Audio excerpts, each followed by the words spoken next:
Yeah, this is not about supporting the artist. It's not about supporting the filmmaker. It's not about protecting their property. This is about them controlling content.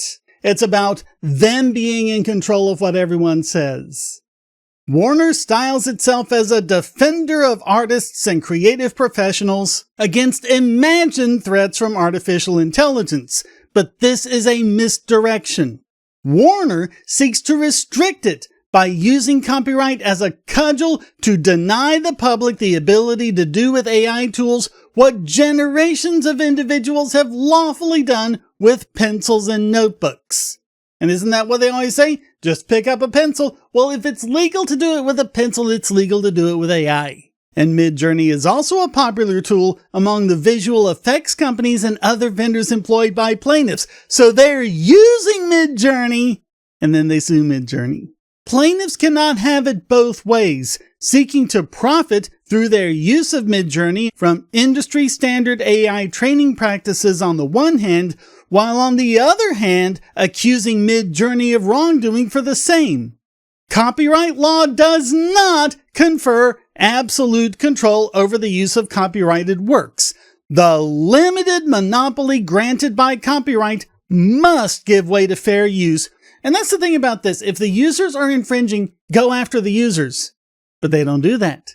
They go after Midjourney. It's just like we see in the Cox case. Instead of going after these individual people they say are infringing, they go after Cox because Cox sold them internet access. And some people used that internet access to infringe, so they went after Cox. Go after the big company with the deep pockets instead of the people who are actually doing the thing you don't like. They don't care if it's fair use or not. They want to take down the tool in its entirety. This case is not about Midjourney profiteering off of what plaintiffs call infringement. Midjourney isn't, nor is it about any purported harm to plaintiffs. They have identified none. Rather, this case is about whether plaintiffs' alleged copyrights entitle them to prevent the incorporation of elements of those works within the creations of generative AI users. Regardless of the contents of those creations, plaintiffs are not so entitled.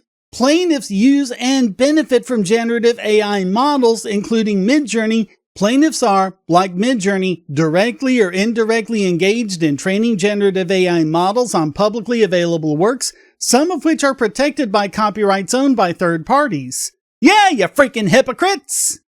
See, that's the thing. They want to be able to do it as much as they want. They just don't want you to be able to do it.